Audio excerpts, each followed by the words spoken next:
Opo. Opo. Ano po ang advice nyo kay PRRD?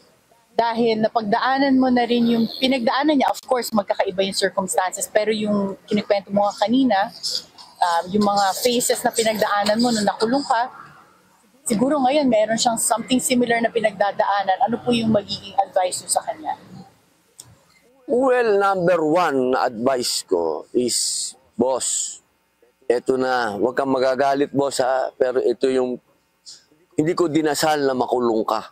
Pero ang dinasal ko, makapagpahinga ka. Ito yun, yung time na yun. Makapahinga ka at makagawa ng libro. Kasi lagi kong sinasabi sa kanya yun, boss, panahon na para gumawa ka ng libro. Yung ideology natin, maisulat mo. Kasi sa akin kasi si Mayor hindi lang tao. Ideology siya. And the ideology that he represents is Opo. what? Wow, ma'am. Change.